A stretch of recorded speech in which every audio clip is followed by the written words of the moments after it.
बिस्मिल्लाहिर्रहमानिर्रहीम अस्सलाम वालेकुम। रशिया ने पाकिस्तान को इनवाइट किया है कि 18 मार्च को मॉस्को पहुंचे, जहां अमेरिका, पाकिस्तान, रशिया, अफगान तालिबान और चाइना के नुमाइंदे भी वहां पर मौजूद हों और बैठकर अब हम अमेरिका का मुस्तकबिल तय करें, यानी अफ़गानिस्तान के मामले के ऊपर अमन मुज़ाकरात का मामला हो। ये अब तक की सबसे बड़ी डेवलपमेंट है कि जब अमेरिका की जानिब से एक मुसव्वदा 8 पेजेस का अशरफ गनी को भेजा गया, जिसमें कहा गया है कि अशरफ गनी इक़्तिदार से अलग हो, अब अबूरी सेटअप कायम हो या कोई ऐसा सेटअप हो जिसके अंदर अफ़गान तालिबान को जब तक कोई इलेक्शन या कोई मामला नहीं हो जाता तब तक शामिल किया जाए। उधर अशरफ गनी ने इनकार किया। उन्होंने कहा कि जब तक मैं ज़िंदा हूँ तब तक। मज़ीद डिस्कस करने से पहले इस वीडियो को लाइक करें, हकीकत टीवी को सब्सक्राइब करें और बेल आइकन पर ज़रूर क्लिक करें। कोई सेटअप नहीं बनेगा और ना ही मैं इसको छोड़ने जा रहा हूँ। देखिए, रशिया का इनवाइट करना ये कोई छोटी बात नहीं है, ये बहुत बड़ी डेवलपमेंट होने जा रही है कि पाकिस्तान, चाइना, अमेरिका, बड़े बड़े ममालिक बैठकर मॉस्को में बैठेंगे और फैसला होगा और अमेरिका का मुस्तकबिल तय किया जाएगा। आप हैरान होंगे इस बात से कि इंडिया को इन्वाइट नहीं किया गया। इंडिया के लिए कितनी परेशानी का बाइस है कि इंडिया ने तुर्की के अंदर दबाव डलवा कर यानी अमेरिका को कहा कि मुझे वहाँ पर इन्वाइट किया जाए। इंडिया का कौन सा बॉर्डर लगता है अफगानिस्तान के साथ, या कौन सी ऐसी बात है जो उसको इनवाइट किया जाए, लेकिन सिर्फ उसका वहाँ पर असर व रसूख है। अब आप ये देखिए कि इसमें आपकी इस्टेब्लिशमेंट की रजामंदी है, चाइना भी चाहता है, रशिया भी चाहता है, इवन कि रशिया के ऊपर अब पाकिस्तान का एक एहसान पड़ गया है। वो एहसान क्या है कि आप ये देखिए कि तुर्की से पाकिस्तान हेलीकॉप्टर ले रहा था, वो हेलीकॉप्टर तुर्की को अब महंगे पड़ गए हैं। उसकी वजह यह है कि S-400 लेने की वजह उस पर पाबंदियां आयद हो गई हैं। अब पाकिस्तान को हेलीकॉप्टर तुर्की से नहीं मिल रहे, हम अब चाइना के रास्ते होकर वो हेलीकॉप्टर लेंगे।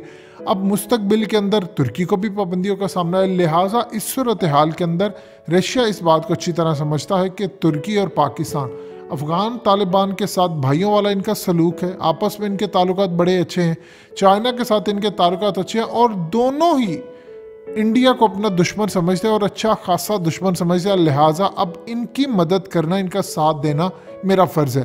अब रूस पाकिस्तान के साथ भी खड़ा है, रूस तुर्की के साथ भी खड़ा है, रूस ईरान के साथ, अफ़गान तालिबान, पाकिस्तान, चाइना, वो ममालिक है जो अपना अलग से ब्लॉक बनाने जा रहे हैं। और इस ब्लॉक के अंदर सूरत हाल ये पैदा हुई है कि आप ये देखिए कि इंडिया की पूरी दुनिया में क्या जग हंसाई हो रही है।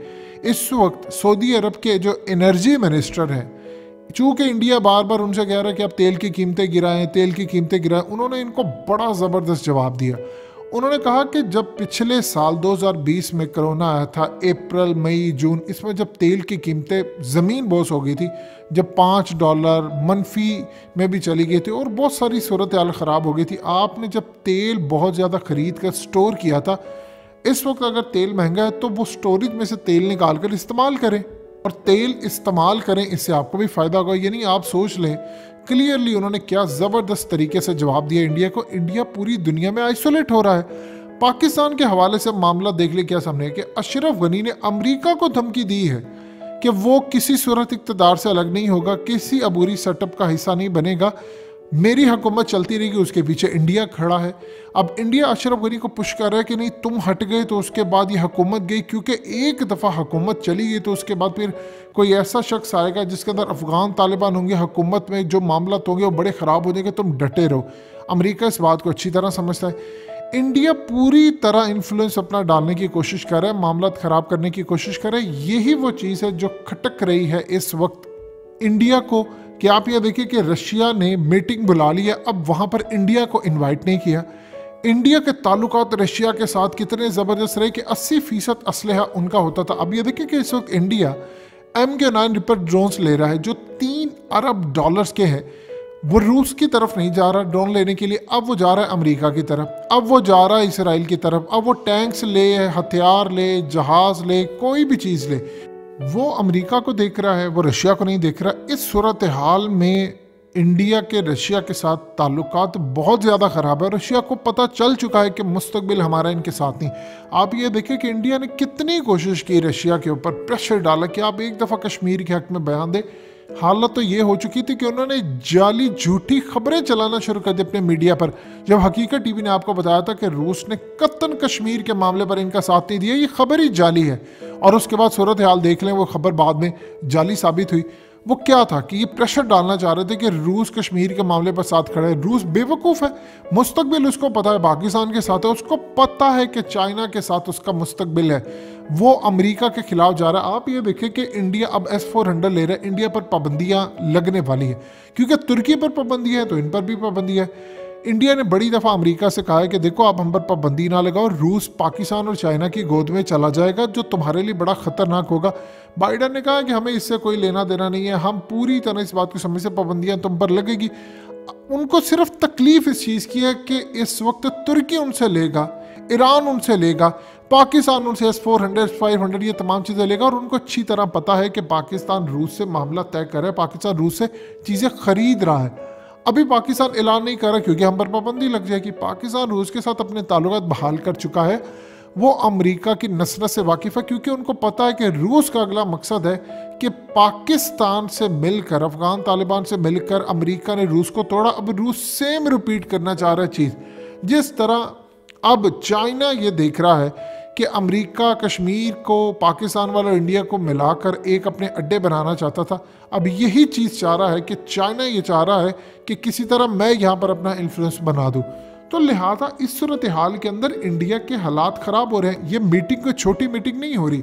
आप ये देखें कि अशरफ गनी कहाँ पर खड़ा है। अशरफ गनी को समझ नहीं आ रही, वो इंडिया के कहने के ऊपर अमेरिका को धमकियाँ देने पर आ रहा है कि नहीं मैं नहीं हटूंगा यहाँ से, तुम जो मर्जी कर लो। यानी इतना बड़ा बयान देना कि जब तक मैं जिंदा हूँ कोई अबूरी सेटअप नहीं होगा, मैं पीछे नहीं हटूंगा, चाहे तुम जो मर्जी कर लो।